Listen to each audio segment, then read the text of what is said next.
All right. Good afternoon, everyone, and welcome to another episode of College and Career Pathways, where every Monday, Wednesday, and Friday at 2 p.m., we provide you with information on various colleges and universities, financial aid resources, training programs, technical schools, skilled trade professions, employment opportunities, career exploration, and career readiness skills, all designed to help you make the best career decisions possible. I am Tony Curtin, your host, and today we are again in our financial literacy series with Michigan Schools and Government Credit Union. Welcome back, Colleen. Today we will be talking about cars, buying versus leasing versus buying used. What's the best route to go as far as your vehicle purchase?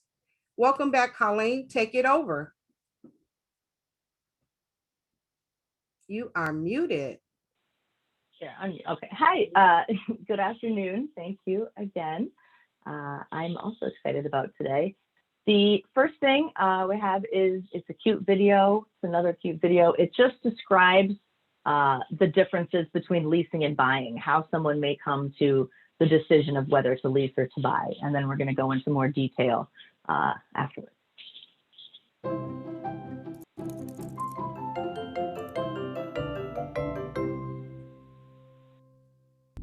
Whoa! Leasing or financing options available. Can I help you? Yeah, I want this, but I'm not totally clear on the difference between leasing and financing a spaceship. Well, it's just like leasing or financing a new car, except this car happens to reach 50,000 miles per hour and can navigate in outer space. But other than that, it's exactly the same. Right. The problem is, I don't know the difference between leasing and financing a new car either. Well, it's not rocket science. Here, let me show you. Leasing a car is like agreeing to rent it for a fixed term of 3 to 5 years. You pay a deposit, you make monthly payments, and at the end of the term, you return the car and can start the process over again with a new car. Financing a car means buying it with the help of an auto loan. You pay a deposit, you make monthly payments, and once the loan is paid back, you own the car. In general, leasing payments are lower than financing payments. Whoa. Leasing means I get a brand new spaceship every few years and payments are lower? Sign me up. Ha, not so fast, Space Cadet. You need to understand that your monthly payments are designed differently depending on whether you're leasing or financing. When you're buying a vehicle, your monthly payment goes to repaying your lender plus interest.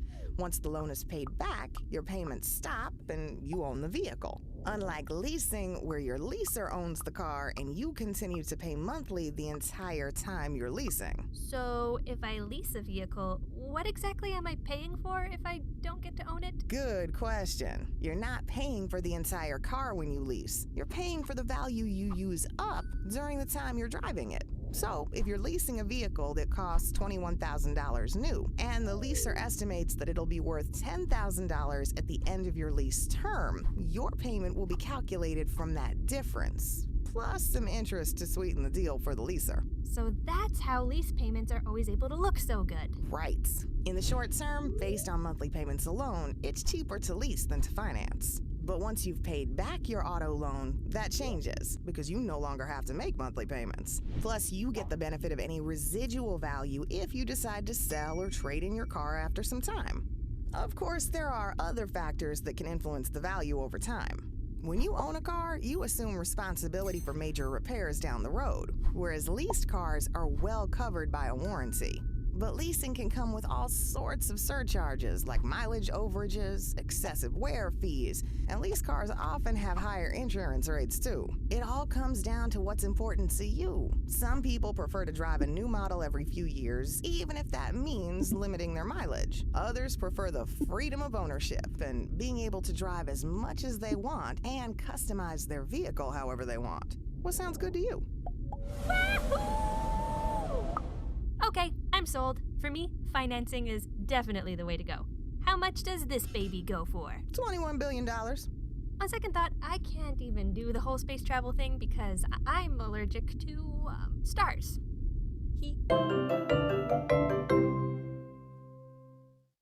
Okay, well, how much does this spacesuit go for? 25 million? Just the helmet. 6 million? This random tube thing. 1.5 million. Is there anything in here that's in my price range at all? We have freeze-dried ice cream in the gift shop. Sold.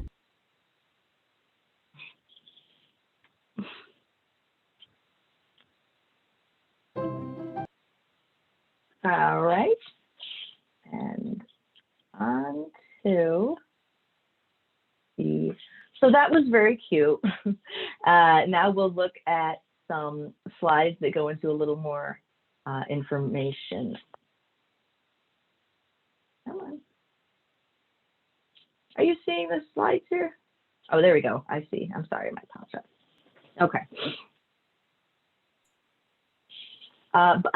Nope, this is buying a used car. Leasing and financing. So leasing and financing are very different. And it's something you really need to think about before you even start shopping for a car. Before you decide your price range, before you decide what kind of car you want, it's really about what do I plan on doing with this car? You know, what is this something that I plan on keeping for years and years? My parents each had the same car, you know, the entire time I've grown up. Then they had the next car for another 10 years. So they want to hold on to it. They want to have a car that's their own. Or are you really in it for the look? You know, you really want a new car all the time to show off. Not to show off, but to promote your brand, to promote yourself, to feel successful, to feel like you have, you know, an air of success. Leasing is basically renting the car. So instead of, it's like you buy a house. You buy a house and you pay for it over 30 years. And at the end of the 30 years, you own the house. You can sell it to make a profit. However, if you were living in that house and renting it from the owner, and you happen to stay 20 years, 30 years, 10 years, even past 30 years, you're making payments that entire time and you don't own any of it. So when you lease, you're kind of just renting a portion of it.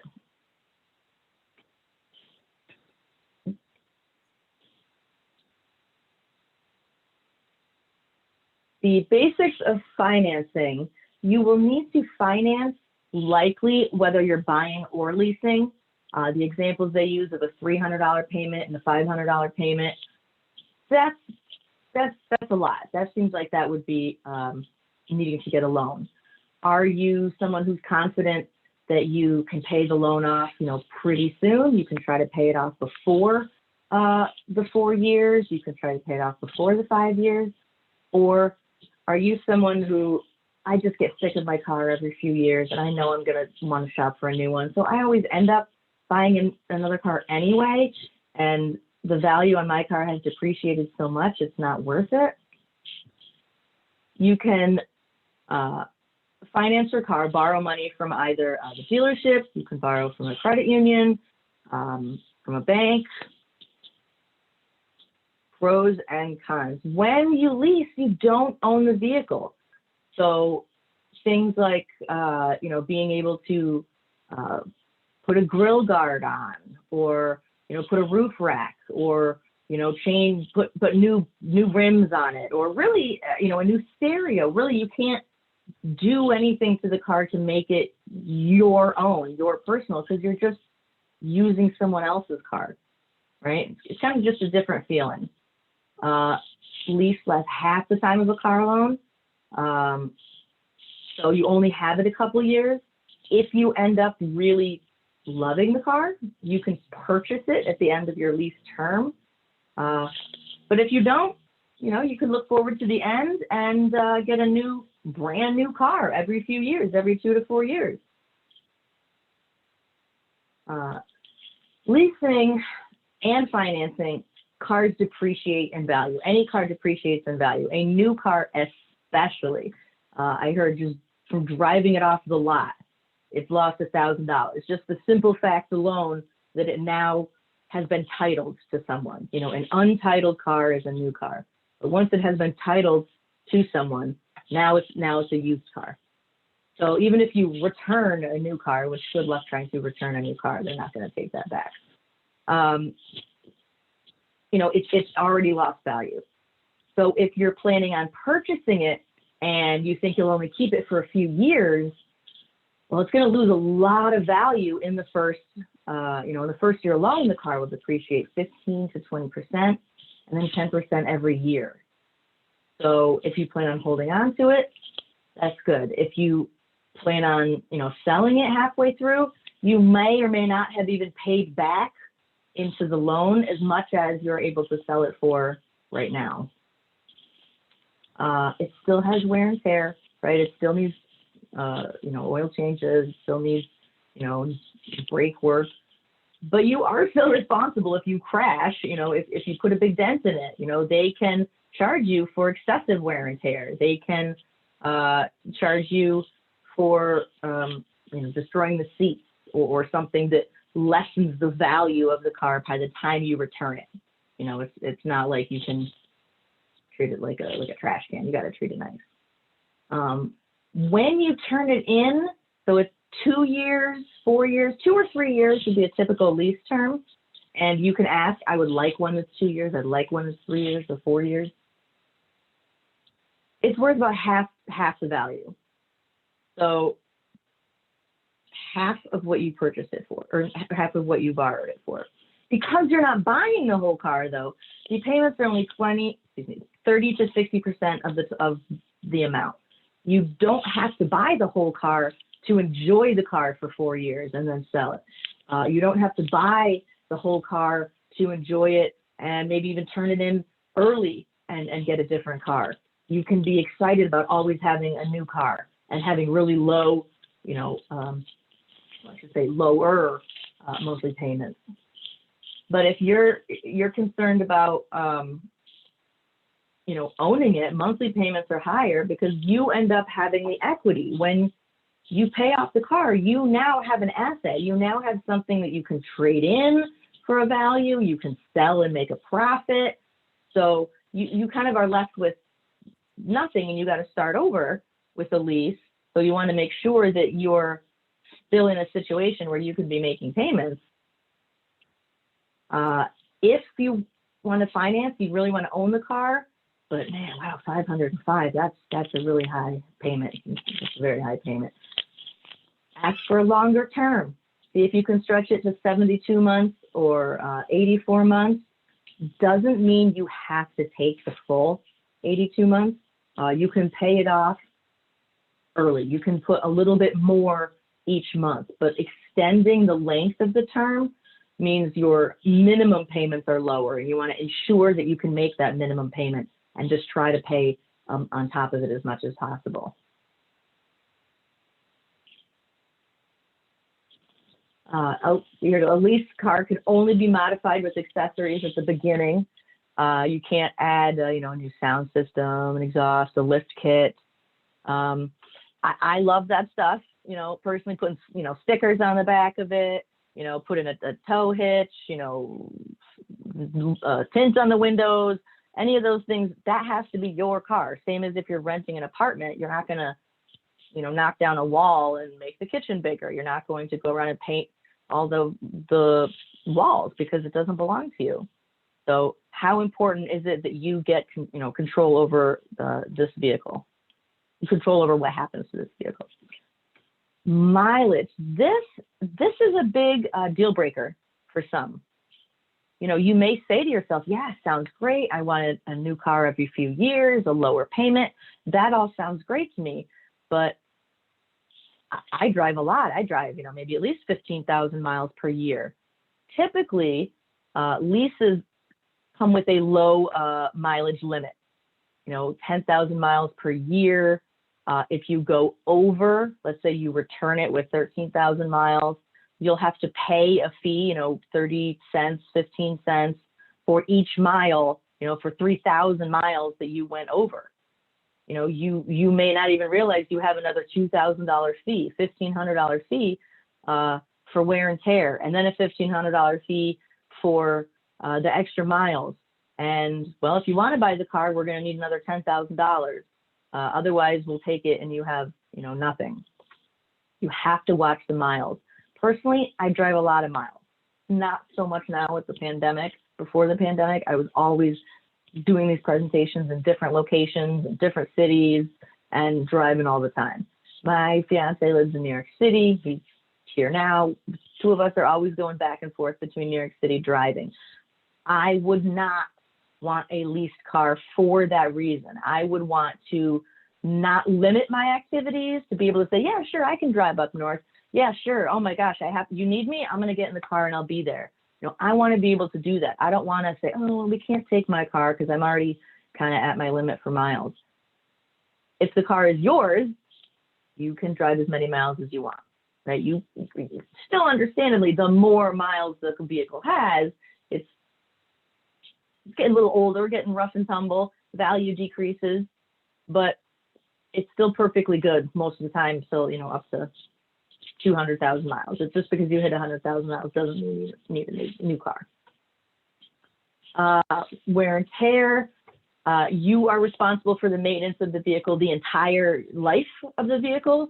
10 years after you purchase it, it's gonna need some work. It's, gonna need, perhaps radiator repair or timing belts and, the new starter. It's going to start to break down just by nature of the fact that it's aging, and those repairs can get more and more and more expensive. If you want to avoid that altogether, well, maybe a leased car works. You don't want to worry about upkeep. You just want to do the very basic, I'll bring it to the dealership every 6 months. They fill the fluids, check this and this. I don't want to have to be responsible for anything else. That's a bonus, always having it work, that confident feeling of, being on the side of the road or not having to be on the side of the road, or, I wonder if my car is going to make it all the way to New York, or, that sound. I don't like that sound. You hear a sound with a leased car, you bring it in, they take a look at it and they fix it, right? So it's all about your personal situation and what you are looking for. Do you know someone who can help you fix it? Do you have a buddy who, on his weekends can, maybe help you switch out some of the parts? Or do you, know absolutely nothing and you're afraid you're going to get taken advantage of and they're going to offer you headlight fluid and, you don't want that. So you just don't want to deal with any sort of maintenance. Possible. Looking at a comparison between the two options, we have here a lease and a finance. Both of them are 4 years, so 48 months. I would say leases are typically more 2 years. I see more 2-year leases than I do 4-year leases. But for this example, they've got a 4-year lease and a 4-year loan. You could have a 48-month loan, like I said, a 60, 72-month loan. They both have 4% interest. This 4% interest is going to be paid the entire life of the loan, for the finance. The lease only pays the lease only pays the interest, for what they pay for the car, their portion, not for the entire portion of the car. Both have to both have to get title, both have to get registration, both have to get insurance. Because you are purchasing it, the purchaser pays sales tax. A lot of people forget that. That 6% sales tax on a $30,000 car. You just forget that's over $1,000. That's a lot. So we're still kind of at the same price. We're still same interest, same terms. All right. The base payment, meaning down payment. We need you to at least put $290 down today before you can walk out with this car. You know what? We don't need you to put any money down. We can just sign and drive. You're going to pay us $505 every month for the next 48 months. And 505 times 48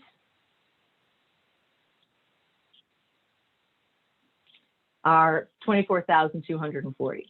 So you end up paying, just a little more than the vehicle, and you get to keep it. And now you can sell it for, maybe 10,000, 5, 8, 10,000. On the leasing side, you'll have a much lower rate or much lower monthly payment, of $305 for 48 months. If at the end of 48 months, you say, man, this car has really done everything. It's really been great. And I've really grown attached to it and I don't want to give it up. And I'd like to purchase it. Not always, but you will often have the option to purchase. Nope, I'd like to turn it in, or I'd like to purchase it. And okay, it's $10,000. So we're going to need that $10,000. Well, either you have $10,000 to give them right away, which is great, but kind of unlikely, or you have to take out a loan, or you just kind of turn it into the financing, or you have to then apply for a loan for that $10,000. And for the next, 36 months, 48 months, you're paying that $10,000 bill, whereas this person's not paying anything. It looks very similar as a total price at the end, but this is not taking into account things like, maintenance or mileage costs or, extra fees, early termination, wear and tear. So you need to research and really look at how are you going to get the most for your money. When I was younger, I seemed to always end up getting a new car every 2 years. Let me rephrase that. A different car every 2 years, not a new car. It would start to break down, and then I'd get a slightly newer car. A couple years later, it'd start to break down, I'd get a slightly newer car. And I was always still owing money on the car when I would go to sell it. And then I'd have to roll the new loan in with the old loan. And if you're always selling it and you're always losing money, well, then maybe a lease would have been a great idea for me at that time. Now, the last car I had it for 10 years. I had no intention of getting rid of it. It happened to get into an accident and total it. And that's the only reason why I don't still have that car. I get extremely attached to cars. You love it. They've been through a lot with you. You've got to treat them right. You take care of your car, it'll take care of you. If you are leasing a car and you maybe don't feel that connection and you don't feel like you need to take care of it as much, it's maybe not going to do as much for you. I sent Ms. Kierton today this handout, which she can send you or include or post. It's just a resource on some of the differences between leasing and financing, on purchasing. Any questions on leasing at the moment, leasing or buying a new car? Do you think there's an advantage with putting money down on a lease? If the lower payments are your main concern, putting the money down, putting a larger down payment. If you're really concerned about like, man, I can't really afford these $300 payments, or I need a lower lease payment.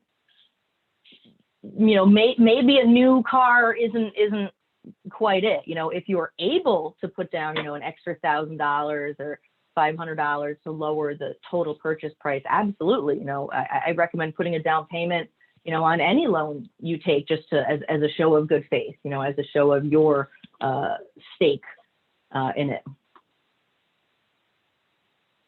Looking at used cars, that's a different situation, right? We can either still go to a dealership, right? There's plenty of dealer used cars, benefits to dealer used cars, or you can look private seller. This handout is also included some kind of tips and tricks, things to look for, things to remember. We will go through some of them quickly as well. Benefits of buying used, lower price. Again, look at that car we just saw, $10,000.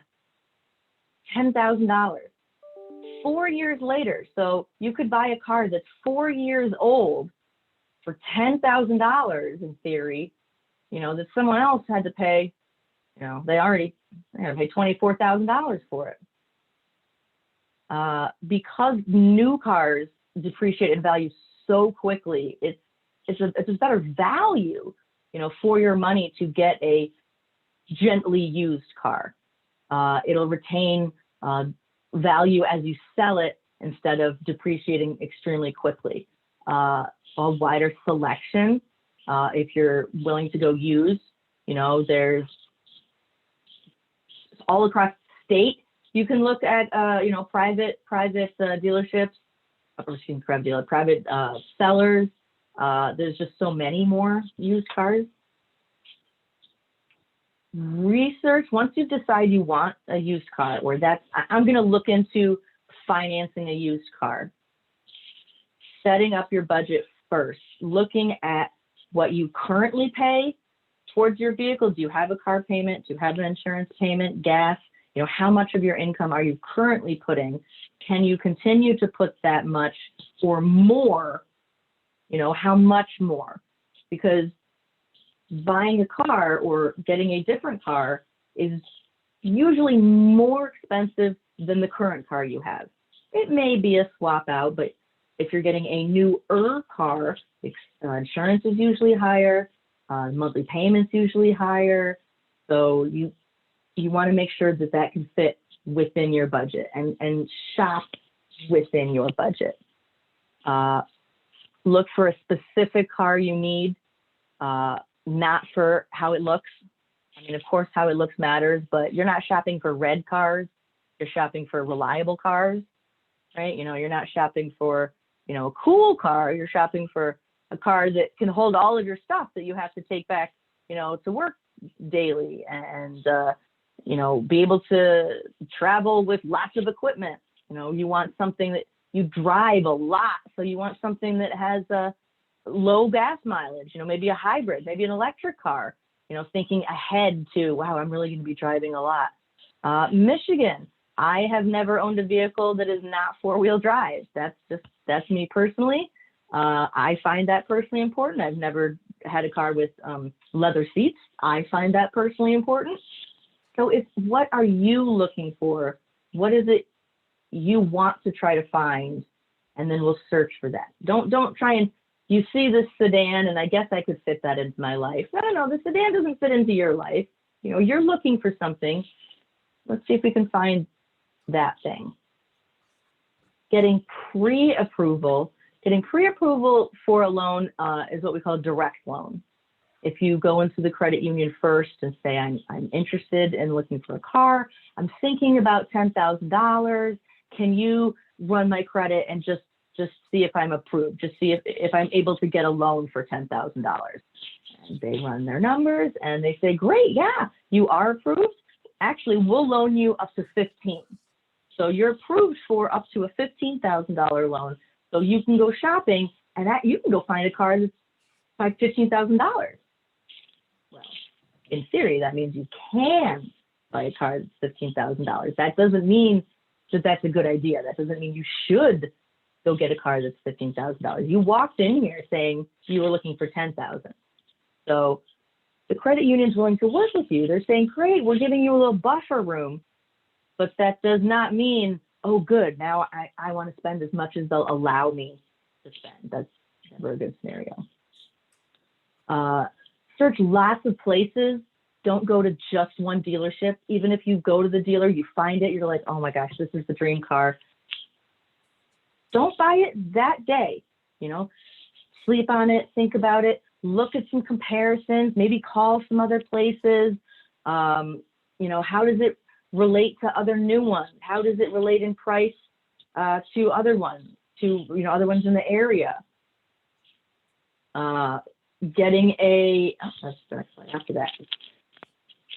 Pros and cons to private seller versus used lots. Private sellers are sometimes easier to deal with because there's not that, high intimidating, sales. How can I get you in our Kia Sophia today? Oh, this car is perfect for you. You feel like no matter what they're doing, they're convincing you that, this car is for you. Private seller, they don't know you. They just want to get rid of their car and they will answer any questions you have about it. They're not going to charge extra fees. They're going to give you a better deal. if you look for the same vehicle in a used car lot and being sold by a private owner, the used car lot will be more expensive because they will, maybe wash and wax it, or, fill all the fluids, or, replace some of the, broken headlights, whereas the private seller may not. So theirs will be more expensive because they may have thrown in, some extras. You are able, however, to trade in with a dealer, which can really be crucial. I mean, think about it. If you're selling your car and you want to buy this car, but I got to sell this car before I can buy this car, but then nobody wants to buy this car. If you can just trade it in and say, you know what, my current car is worth $5,000 to them. I'm going to leave it here. They'll take $5,000 off, my total loan, and I'll just move on. I don't have to deal with even posting a picture or having a test drive. I don't have to deal with anyone in my vehicle. Let them deal with it. That can be, a great benefit. You will not get as much as you will for it as you would if you were to sell it on the side. No consumer protection when you buy it from a person. There is no warranty. You don't have any guarantee from that person where you can call them up and say, hey, what's this sound I'm hearing? Can you come over and look at it? Can you come check the brakes? They are not going to do that. They have no obligation to do that. If you're worried about warranty or, being able to handle long road trips, maybe a dealer used car is a better situation, where you can receive a piece of paper that says, we checked this, and if any of these things go wrong, we will take care of it. We've checked all this stuff, and this is a quality vehicle. Dealing with the high pressure negotiation, it's tough. And one of my favorite sayings in this one money rules book we have is, the salesman is not your friend. And that goes along with everything you're shopping for. And that's their job. The job is to sell cars. The more cars they sell, the more money they make, the more successful they are. Doesn't mean they're bad people. There's a perfectly nice person. She might think you're a great person. But either way, she wants to sell you that car. They're going to be nice. They're going to smile. They're going to offer you a coffee. Oh, I grew up there too. Oh, yeah. You know what? I love that band. Oh, I always thought this car was the best car we had on the lot. It will be very likely that you bond with them quickly, or they seem like they really get to know you. They want you to feel comfortable. They want you to trust them. But that way you'll believe and trust kind of anything they really have to say or to offer. So just think clearly. They are not your friend. They are not looking out for your best interest, right? When was the last time you heard a dealer say, you know what, I looked at your budget and I think this is out of your price range and I think we should go look at cheaper cars? No, they're going to try to upsell you and say, oh, you'll never get a better deal. Come on, $10 more a month. Who can't afford $10 more a month? And you're thinking, well, I guess I can afford $10 more a month. Well, times, 48 months. Now we're talking $500 plus the interest on top of that. Make sure you're really listening to what's being suggested, what's being discussed, what's being told. This is for you. This is what you should get. This is what you should do. Well, no, is that what your recommendation is? And why? Why is that your recommendation? Why do you think this car is safer for me than another car? Oh, for that reason. That's great. I'm glad to hear it. Questions. I'm going to say every single presentation, ask as many questions as possible. Make them feel flustered. Make them feel like they're not going to pull one over on you. If you think that they're being a little shady, keep asking questions. Make sure they know the answer to it. When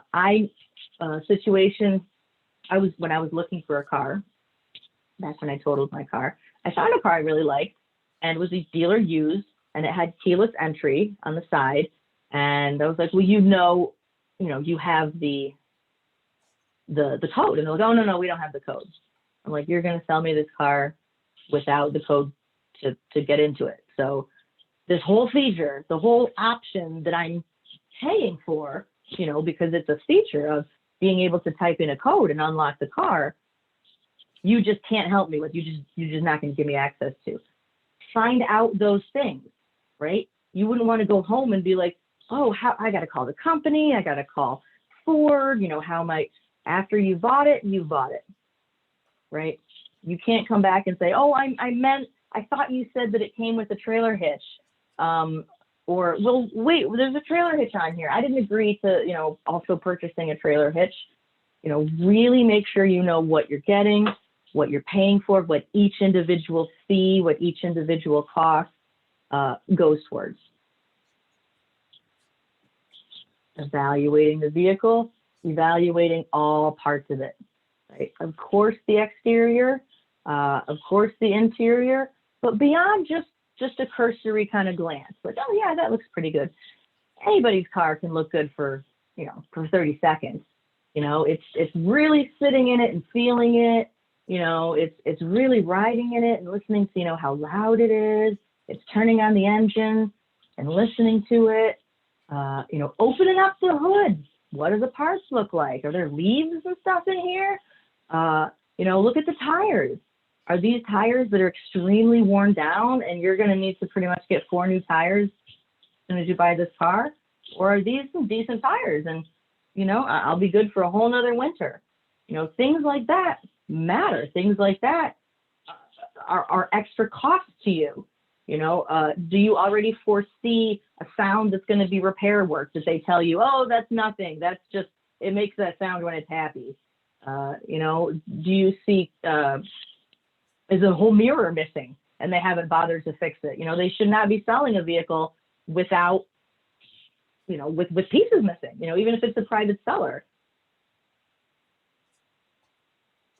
I hate to say don't rely on yourself, but kind of don't rely on yourself. You need to ask a third party, a friend, a parent, a spouse, significant other, somebody else, either to see the car, to check out the car, because you're looking at it kind of skewed. You already like it, and you're looking for reasons to like it, and you're looking to kind of gloss over the reasons that might not be great.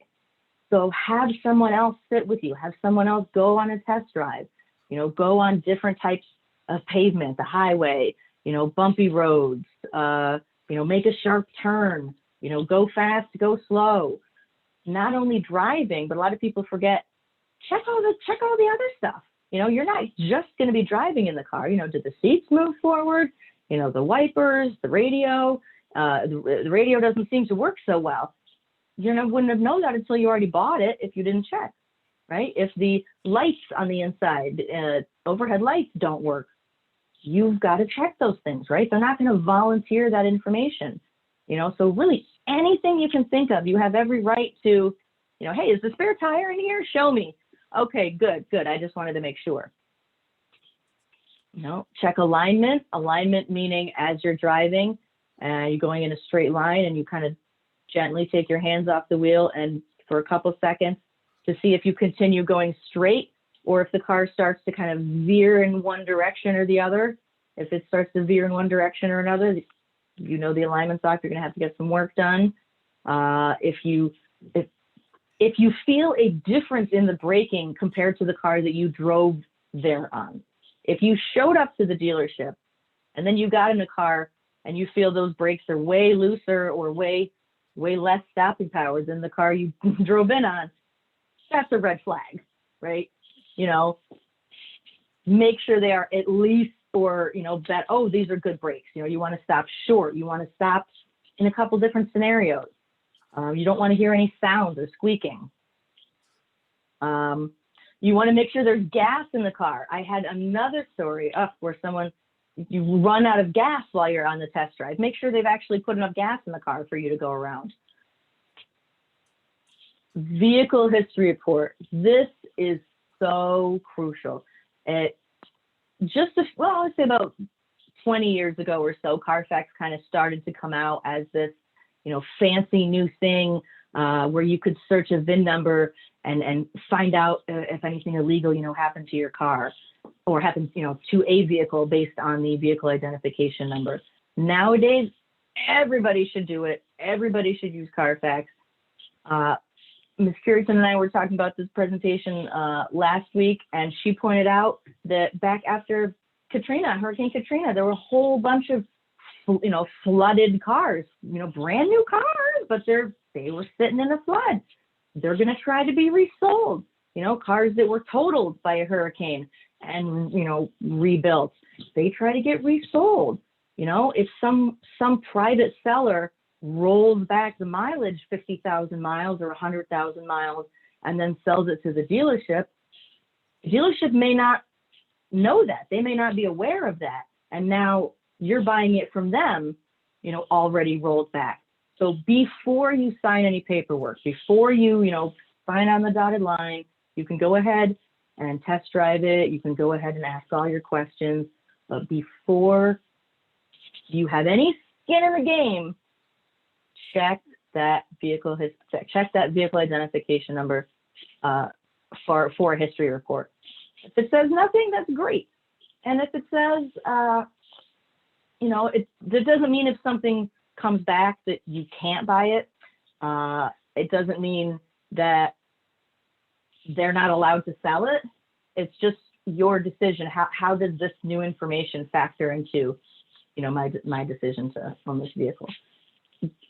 In the same way, having the vehicle checked out by a valued mechanic, a respected mechanic, if they say, no, you can't, I don't want, the car's in perfect condition. I don't want it looked at by anyone else.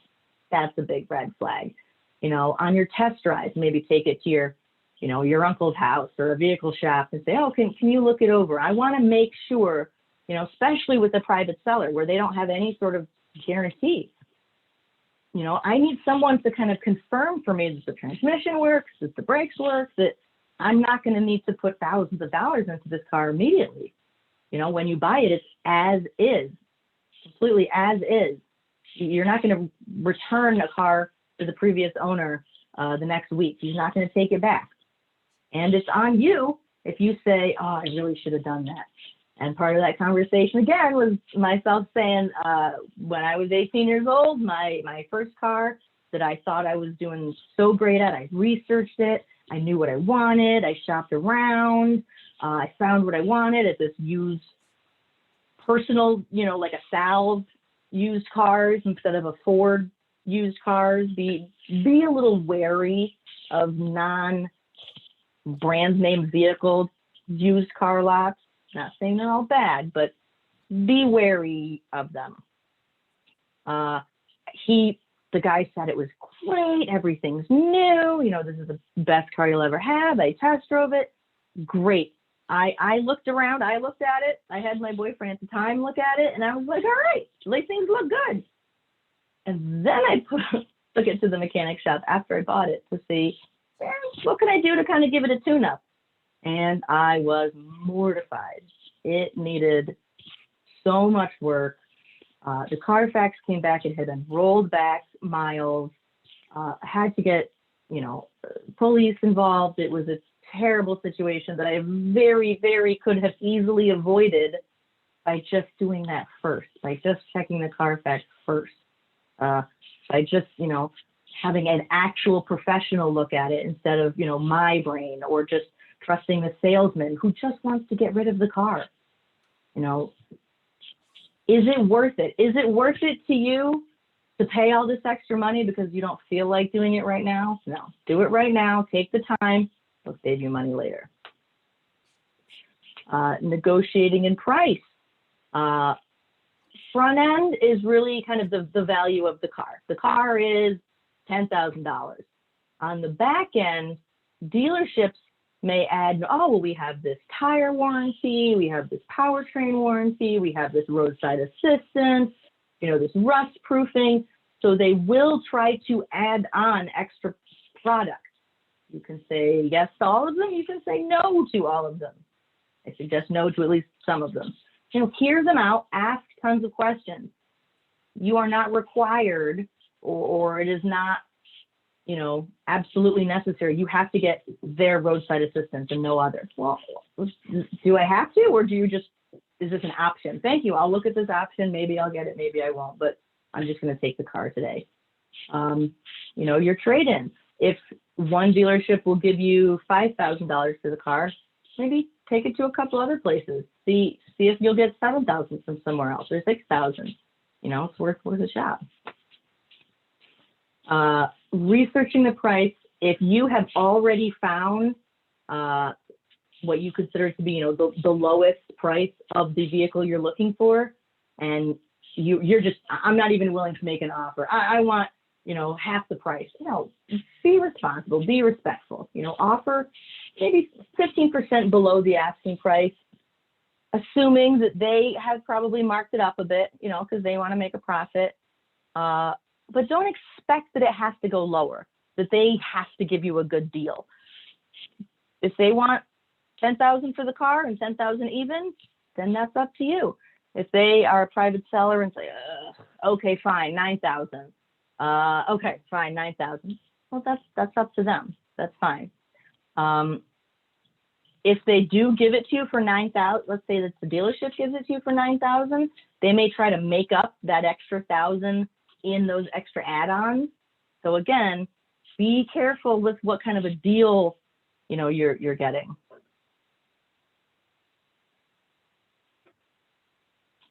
And really important, be prepared to walk away. And that's hard. That's in my situation. I'd already fallen in love with the car. There really wasn't a whole lot someone could say. I knew it was going to be mine. You can't get so attached before the paper's signed. You have to understand that you're comparison shopping, that you're gathering information, that you're asking questions, and then you're going to make an informed decision. Even if in your head you're like, yes, this is it. This is the car. I'm going to come back tomorrow and get it. Come back tomorrow and get it. Don't let the salesman, well, I got a guy coming in tomorrow morning. It's not going to be here unless you buy it today. Well, I got, everyone's trying to buy this car. You're not going to get a price like this after today. If it seems a little forceful that you really have to get it today, why? Why? Ask questions. Be okay with saying, maybe this isn't the one and I need to keep looking.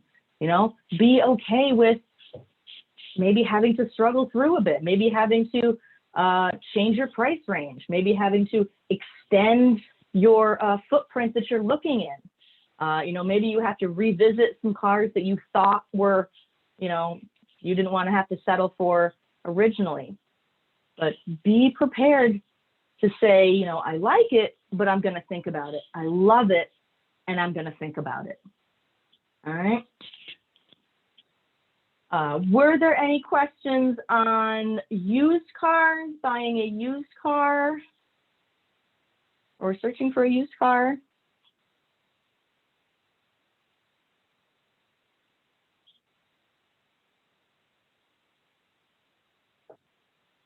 No.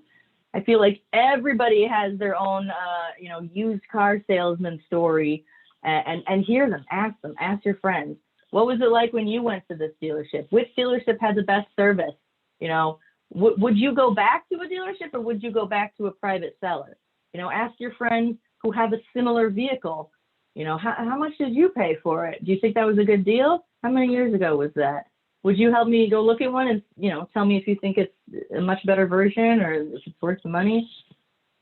The more information, the better, right? It's not something you need to decide in a day. And the dealership, the salesman may also say, I can help you with what is then an indirect loan, where instead of you going to the credit union to apply for a loan, the dealership is applying kind of on your behalf. And they're just coming back with, yep, I found a deal for you. It's 8% interest, $200 down. Here's the paper. I took care of everything. You don't have to talk to anyone. It's super simple. You can sign and drive. And you're like, wow, that is super simple. Wow, how wonderful, how convenient. Well, I didn't have to do anything. Well, yeah, but did you just hear the part where I said it was 8% interest? Do you understand that? Do you realize that if you had walked into the credit union, you could have gotten 4% interest? How much of a price difference is 4% and 8%? You know, are you going to ask him, well, who else did you run? What are the other options? Oh, well, there's a 6% one. Well, why are you presenting me with this 8% one when there's a 6% one? You know, when his real answer is, well, because that guy's my buddy and we work with them a lot, so I just wanted to throw him the business. They're not your friend. They're looking out for their job. That's what anyone would do in their position. Just keep that in mind. Never think you have too many questions. Or any questions. I feel like I'm just talking too much. Not at all. You guys got any questions? I have a question. Sorry, it's a lot of wind blowing through my window. If that's interference on here, I apologize. But question for you. What is your take on, like, if you have a car that, you've had for years and you put money into it and, it's paid off and everything, but you're just kind of at the point where, okay, it's time for a new car, but it's really nothing wrong with the other car because you put, money into it. I also have a teenage daughter, so she'll be coming up on the whole driver's training soon.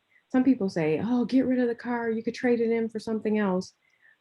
But for me, I kind of feel like, well, why not hold on to it? Like she could putz around in it, until she becomes an experienced driver. And, so some people say, if you wait too long, then it doesn't have any value, so. It's, and it really is. It's a, situational, personal situation.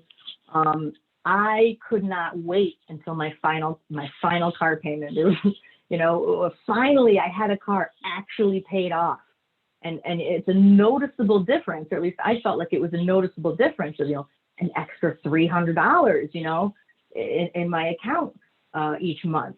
And kind of the joy of, well, where am I going to put that $300? Well, I'm going to put an extra 100 towards student loans, an extra 100 towards the credit card, an extra 100 towards groceries, whatever, Yes, you may say, oh, those new cars are so great. And at some point, you may, that itch may just get too much, where you're like, oh, this old car, I can't take this old car anymore. And at that point, but personally, I agree. I say hold on to it and kind of ride how much you can get out of the car as long as you can, because it kind of feels like you're making payments to yourself in that way. Because soon enough, if you trade it in, well, now you're right back to that $300 dollars a month payment, which you were making before. But I like to try and find at least some time in between that's almost like a buffer time where you can try to take care of some bills, if it's just 1 year, a year and a half. Something my family does is when there's those kind of old cars, they just get passed down, gets to this cousin, then it'll go to this cousin. And then, well, this guy's working on a farm, so we're going to give it to him. And it kind of transfers for, $500, $1,000, whatever, to different family members. So it never really goes away. And it's kind of the vehicle that, hey, if you want one, here it is. Yeah, I agree. You could. Yeah. And I have enjoyed not having a car note for like 5 years. So it's just all the new bells and whistles. I'm like, my girls, like, they'll get in my sister's car and they're like, oh, they have screens like on the dashboard. I'm like, yes. My dad is one of the new car. I want the flash of the new car. And I can't wrap my head around it. When you pull out of the dealership, who knows it's a new car versus 1 or 2 or 3 years old. Yeah, there's a couple people on the road that might be like, oh, look at that brand new Mustang. But to anyone else, it's just another car. And what I found, well, why does someone want a new car? Because they want all the cool bells and whistles, right? They want the navigation and the, backup camera. You can find most, technology. I have a 2012 vehicle and I have, Sirius radio and sync talk system and keyless. I have all kinds of stuff that I can already get in a 2012, or I can get in a 2016. Bells and whistles aren't only with, new cars. You can save thousands of dollars by, just a couple years old. Look, dealer use new cars. Let me back up. When there are new cars that don't get sold, there's the 2020 cars, and now the new 2021 cars are in, and we still can't sell these 2020 cars, and they're new. They're going to mark down, the 2020 cars because people are going to start wanting the 2021. So keep an eye out, literally for sales, for, bonuses, for, extra trade-in opportunities. And that may be a goal if you're not really looking to get rid of the car now, but you're waiting for the right opportunity to present itself. That's what happened with me. I've only bought one new car in my life, and it was when Obama's cash for clunkers. And, you got to write off the interest for your taxes. You got $2,500. So because of all this bonuses, that's what made it the right time to buy a new car. I have not felt it was the right time in any other situation. Colleen, would you recommend refinancing a car for a lower monthly payment or an interest rate? Yes and no. If you have a high interest rate or you have anything in the double digits, absolutely. And I've just recently seen some really unbelievable stories of people with 19%, 23% auto loan interest, which I've never really even seen it beyond like 15, 18, and I think that's like super high. Meaning that the same car someone else is paying almost twice as much for. So if the only if the only loans you are offered or the only opportunities you are offered are a higher interest rate, I would absolutely keep an eye out for opportunities. Once you realize your credit's improved, or you have some other, credit karma or proof that, oh, wow, look, it really has gone up a lot. Talk to your credit union, talk about refinancing. How much of a difference would it be? Well, if I'm going from 23% to 22%, that's not worth it. If I'm going from 23% to 4%, oh my gosh, that's saving me a ton of money. Yeah. It's not saving me any principal. It's purely saving me interest. You do need to be careful sometimes if it goes the other way. If you have great credit, at one time you purchase the car and then your credit gets kind of worse and worse, and you try to refinance the car to get a lower payment because you're having a hard time making this payment that you used to be able to afford, you may not qualify for the loan anymore. You may not qualify for a new loan, in which case you're just locked into the loan you have. So definitely ask if you have double digits. I would say anyone who has double digits auto loan, I'd say at least look into refinancing at a credit union. And a lot of times they don't have any transfer costs or transfer fees in order to do that. Good deal. Or there might be a promotion, that you can take advantage of. Good deal. Well, if you guys don't have any more questions, we're going to wrap this up. I want to thank you all for joining. Thank you so much, Colleen. Great presentation as always. Thank you. Thank you. Thank you. You all have a great day. You guys have a great day.